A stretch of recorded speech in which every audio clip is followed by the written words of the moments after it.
नमस्कार बंधुरा केमन आछो तोमरा सबाई। आमी जानी आमार समस्त श्रोता बंधुरा खूब भालो आछो, सुस्थ आछो और तोमादेर सब्बाइके आरो एकबार अनेक भालोबासा और अनेक स्वागत जानिए आजकेर पर्व शुरू करछि। आज पढ़ब आशापूर्णा देवीर लेखा सुवर्णलता गल्पेर 23तम पर्व। गल्प पाठे आमी रत्ना। मुटेर माथाय फलेर झोड़ा, आंगुलेर फाঁকে झोलानो बड़ो दुटो कलार छड़ा।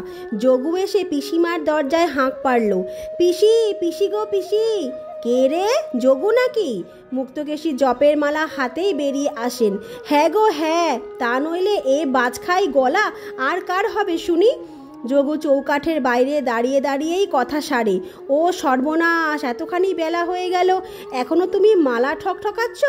पुन्निर छाला राखबे कोथाय? मुक्तकेशी ए प्रश्नेर उत्तर ना दिए बोलेन, कि ब्यापार, एत कला किसेर? कला तो तोमार भाई बउएर छेरार दौड़। बोले छड़ा दुटो एकबार दुलिए निये जोगु महोत्साहे बोले, कि आकड़ा गंडार बाजारी पड़लो, मात्र दु छड़ा कला, 3 गंडा पयसा। मुक्तकेशी मुख बाकिये बोलेन, ठकिয়েছে তোকে। আমি আনা পিছু ছড়া আনছি নিত্য, বলি এত ফল কি হবে রে? বললাম তো তোমার আদরের ভাত শ্যামা সুন্দরীর ছেড়াদ্দ। মাগো মা, শ্যামা মা, মাতৃনাম উচ্চারণে অপরাধ নিও না, সিন্নি হবে তো গো সিন্নি। শ্যামা সুন্দরী দেবী যে মামলা জিতেছেন, কাল রায় বেরিয়েছে। সত্যনারায়ণের সিন্নি মানা ছিল, তাই শোধ হচ্ছে আজ। যেও সন্ধেবেলা, সেই কথাই বলতে এলাম। মা ঠাকুরন পই পই করে বলে দিয়েছেন। মুক্তকেশী যাকে বলে বিস্ময় বিস্মিত লোচনে বলেন, মা জিতেছে, তার মানে তুই হেরেছিস? তা শ্যামা সুন্দরী দেবী জিতলেই আমাকে হারতে হবে, এ তো পড়েই আছে কথা। বাদী প্রতিবাদী সম্পর্ক যে দিন রাত্রির মতো, এ আছে তো ও নেই, ও আছে তো এ নেই। মুক্তকেশী বিরক্ত কণ্ঠে বলেন, থাম ব্যাটাখানা, বলি হেরে মোড়ে আবার থোতা মুখ ভোতা করে মায়ের মানুজি পুজো নৈবেদ্যের জোগাড় দিচ্ছিস। যোগু অসন্তুষ্ট স্বরে বলে, ওই জন্যই তোমার সঙ্গে মাঝে মাঝে বিরোধ হয়ে যায় আমার পিসি। বলি আমি জোগাড় করে দেব না তো কোন জম এসে দেবে শুনি? আর কুকুরি বেটা আছে তোমার ভাজের, আবার তো কাল ভোরবেলা তাকে নিয়ে ছুটতে হবে কালীঘাটে। পূর্বজন্মে কত মহাপাতক ছিল, তাই এক পুত্তুর হয়ে জন্মেছি। যেও তাহলে। যোগু চলে যাচ্ছিল। মুক্তকেশী হাতের ইশারায় দাঁড় করিয়ে হাতের মালা কপালে ঠেকিয়ে বলেন, দেখ সত্যনারায়ণ কাচাখেকো দেবতা, তার নাম করে অন্যায্য উপরোধ করিস নে। আমার বাপের বংশধরকে বঞ্চিত করে বউ ড্যাং ড্যাং করে মামলা জিতে সিন্নি দেবে, আর আমি সেখানে পেন্নাম ঠুকতে যাব? আমার বাড়ির এক প্রাণীও যাবে না। যোগু আরও অসন্তোষের গলায় বলে, এই দেখো আমি পারবো ড্যাবডেবিয়ে দেখতে, আর তুমি পারবে না? বলি ঠাকুরটা তো আর ওনার খনা বাড়ির খানসামা নয় যে ওকেই পুণ্য ফলটুকু ধরে দেবে।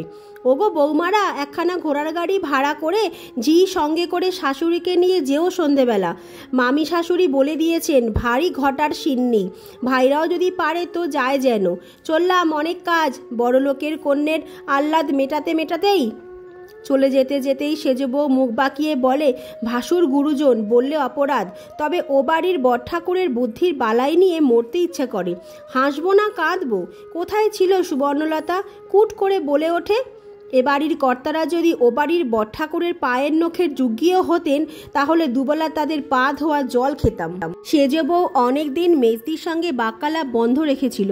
আজ মেজদি যখন ভাঙলো সেটা, তখন আর উত্তর দিতে বাধা রইল না। বলে উঠল, কি বললে মেজদি? যা বলেছি ঠিকই বলেছি। কিসের সঙ্গে কিসের তুলনা? হ্যাঁ, ও বড়ঠাকুর তো মানুষের আকৃতিতে একটি, যাক গুরুজন বলবো না কিছু। সেই যে কথায় বলে না, কিসে আর কিসে সোনার আয় শীষে, তোমার তুলনাটা তেমনই। ঠিকই বলেছ সেজ বউ, সোনা আর শীষের তুলনাটাই ঠিক, তবে কে সোনা কে শীষে সেটাই প্রশ্ন। তোমাদের হিসেবের সঙ্গে আমার হিসেব মেলে না, এই যা। তা কারো হিসেবের সঙ্গে কি মেলে সুবর্ণর? মিললে কি সে ছোট 3টে ছেলে মেয়েকে নিয়ে ভর সন্ধেবেলা একা একটা ঝিয়ের সঙ্গে একখানা ভাড়াটে ঘোড়ার গাড়িতে গিয়ে উঠত? চাপা ফোকরেছে, চাপা যায়নি ভানু কানু, শুধু চন্দন পারুল খেকো। এদের এখনো মা ছাড়া চলে না। ফুলের গন্ধ, ধূপের গন্ধ আর সদ্য কাটা তাজা ফলের গন্ধে বাড়িটাতে যেন দেব মন্দিরের বাতাস পৌঁছে দিয়ে গেছে। আর দরজা থেকে সুনিপুণ আলপনার রেখা যেন তার সুষমাময় স্বপ্ন নিয়ে অপেক্ষা করেছে দেবতার আবির্ভাবের। কি অপূর্ব, কি সুন্দর, কি অনাস্বাদিত এই স্বাদ! সুবর্ণের মনে হলো কোনো এক স্বর্গলোকের দরজায় এসে দাঁড়িয়েছে সুবর্ণ। মুক্তকেশী তীর্থ করেন বাড়ি থেকে বেরিয়ে বেরিয়ে। মুক্তকেশী মান্তি পুজো দেন দেব মন্দিরে গিয়ে গিয়ে। মুক্তকেশীর ঘরে এমনভাবে দেবতার আহ্বান নেই, থাকার মধ্যে আছে শুধু বছরে বার কয়েক সূতিকা ষষ্ঠীর পুজো। কিন্তু তাতে কি এমন মোহময়, সৌন্দর্যময় আর সৌরভময় পরিবেশের সৃষ্টি হয়? সুবর্ণ এই সুরভিত বাতাসের সুযোগে আচ্ছন্ন হয়ে আস্তে আস্তে ভিতরে ঢোকে। শ্যামসুন্দরী সস্নেহে বলেন, এসো মা এসো, দাদা দিদিরা এসো ভাই। থাক থাক, দূর থেকে প্রণাম করো বৌমা, ঠাকুরজি কই? সুবর্ণ মৃদুস্বরে বলে, আসতে পারলেন না। আসতে পারলেন না? শ্যামাসুন্দরী বিস্ময় আর বিরক্তির সঙ্গে বলেন, সত্যনারায়ণে আসতে পারলেন না? তোমরা আর সব জায়েরা, ওরাও বোধহয় আসতে পারবে না। বোধহয়টা বাহুল্য। পুরো একখানা গাড়িতে সুবর্ণ 3টে মাত্র কাচ্চা বাচ্চা নিয়ে এসে গিয়েছে, আর কারো আসার প্রশ্নই নেই। শ্যামাসুন্দরী বলে ওঠেন, পারবে না? না আসবে না? বুঝেছি, এসব ঠাকুরজির নিষেধ, আসবে না আমার বাড়ি। সুবর্ণ ভদ্র গলায় বলে, তা কেন, আমি তো এলাম। বুদ্ধিমতী শ্যামাসুন্দরী বোঝেন এখানে বিরুদ্ধ মন্তব্য চলবে না। বুঝে অবশ্য পিতই হন, বউয়ের পক্ষে এটা সদ্গুণ। ঈষৎ হাস্যের সঙ্গে, তুমি তো আমার খ্যাপা মেয়ে বলে কর্মান্তরে প্রস্থান করেন। কথা এমন মিষ্ট করে বলা যায়? সুবর্ণ একটুক্ষণ অভিভূতের মতো দাঁড়িয়ে থাকে, তারপর ছেলে মেয়েদের নিচের তলায় বসিয়ে রেখে উঠে যায় দোতলায়। এ বাড়িতে আগে এসেছে কয়েকবার। শ্যামাসুন্দরী তখন মাঝে মাঝে ননদ ও ভাগ্নে বউদের নেমন্তন্ন করতেন। এখন গোষ্ঠী বড় হয়ে গেছে, হয়ে ওঠে না। নেমন্তন্ন করলে অন্তত 1-20 পাত সাজাতে হবে। দোতলার বড় ঘরটাই শ্যামাসুন্দরীর, দক্ষিণে খোলা রাস্তার ওপরে। এর জানালার দাঁড়ালে বড় বড় রাস্তা দেখা যায়। বাড়িটা বড় নয়, তবু যেন প্রয়োজনের অতিরিক্ত জায়গা। দোতলায় ওই রাস্তার দিকটা বাদে আরও 2খানা ঘর, সামনে টানা দালান। কিন্তু যোগুর আবার ভূতের ভয়, একা ঘরে শুতে পারে না। তাই বড় ঘরটায় মা ছেলে দুজনের বিছানা পাতা হয় 2টো সরু সরু চৌকিতে। শ্যামাসুন্দরী বলেন, তোর যা নাক ডাকা, ভয় পাবার কথা আমারই। তুই নিজের ঘরে শোন আগে বাবা, আমি শেষ রাত্রিরে উঠে একটু ঠাকুর দেবতার নাম করে বাঁচি। যোগু বলে, কেন, আমি ঘরে থাকলে তোমার ইষ্টদেবতার ভয় খাবে? অতএব এদিক ওদিক ঘর 2খানা শেকল তোলা থাকে।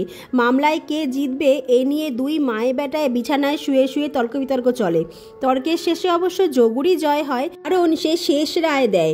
ভগবান যদি থাকে তো জিত আমারই। বুঝলে, বিষয়টা আমার বাপের, তোমার ঠাকুরদার নয়।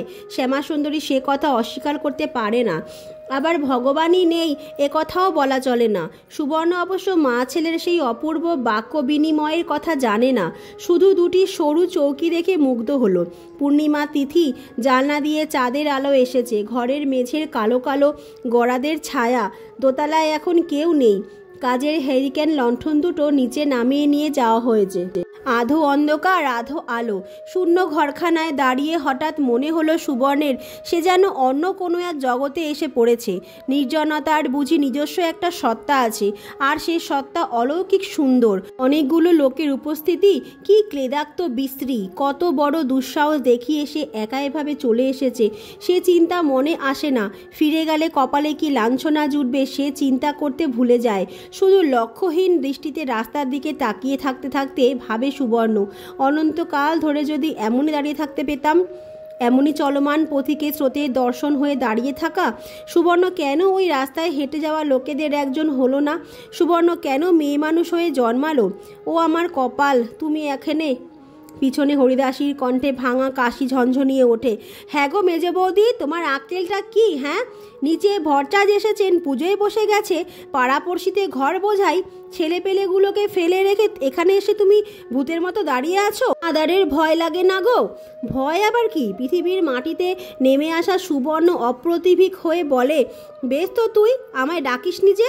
ডাকিনি আবার, কত ডাকছি। শেষে তাড়াতাড়ি নেমে আসে সুবর্ণ, আর এসেও চোখ জুড়িয়ে যায়। সত্যনারায়ণের ব্রতের আয়োজনে কি সত্যি এর আগে দেখেনি সুবর্ণ?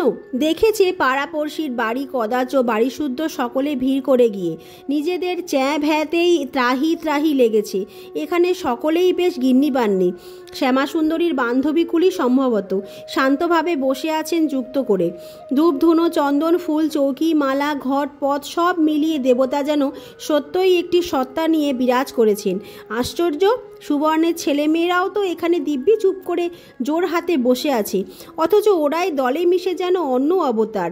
ঠেলাঠেলি, হাসাহাসি, অসভ্যতা, লোলুপতা, এই তো মূর্তি ওদের।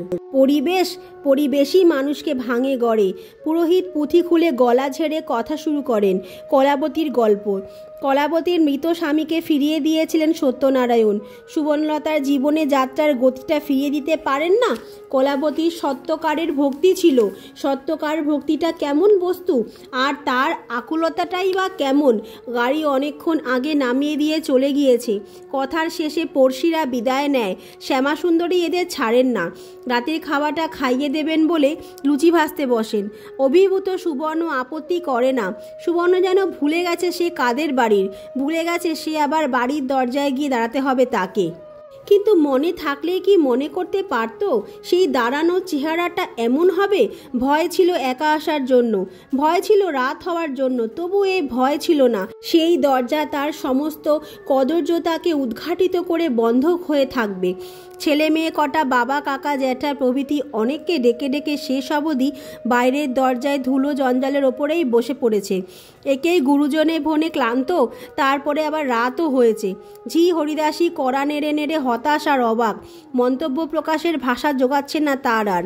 গলির মধ্যে এপাশ ওপাশ সে সমস্ত বাড়ি এই দৌড় ঠেঙানোর সমারোহে সংকুচিত, জানালার কৌতূহলী দৃষ্টিতে উকিঝুঁকি। শেষবারের মতো দরজায় প্রচণ্ড একটা ধাক্কা দিয়ে হরিদাসী পরাজিতের সুরে বলে, আমার দ্বারা আর হবে নি মেজ বৌদি, আর দাঁড়াবার ক্ষমতা নেই। বেশি আত্মীর হলে বাড়িউলি আবার সদর কপাট বন্ধ করে দেয়। তোমার সঙ্গে গিয়ে ভেলা বিপদ হলো দেখছি। তোমার মামি শাউরি যে আবার আদর উতলে উঠল, লুচি ভেজে খাওয়াতে বসলো। রাত 10টা না বাজতেই এদের ঘুমের বহর দেখে সুবর্ণর প্রথমটা সত্যিই যেন অবাক হয়ে গিয়েছিল। এখন অবাক হওয়ার পার হয়ে গিয়েছে। তারপর মনে পড়ল ভাসুর এখন উপস্থিত নেই। মেজ বোন সুবালার বরের অসুখ শুনে খবর নিতে গেছেন তার গ্রামে। তো বন্ধুরা, আজকের মতো টানলাম আমি এখানেই ইতি। তোমাদের সঙ্গে আবার আমার দেখা হবে আগামীকাল। তো তোমাদের আজকের পর্ব কেমন লাগলো সেটা কিন্তু আমাকে অবশ্যই জানিও, কেমন? আর উচ্চারণে ভুল ত্রুটি হলে নিজ গুণে আমাকে মানিয়ে নিও। চলো, দেখা হচ্ছে আগামীকাল, আগামী দিন। ততক্ষণ প্রত্যেকে ভালো থাকো, সুস্থ থাকো, আর শুনতে থাকো বাংলা গল্প বাই রত্না। নমস্কার।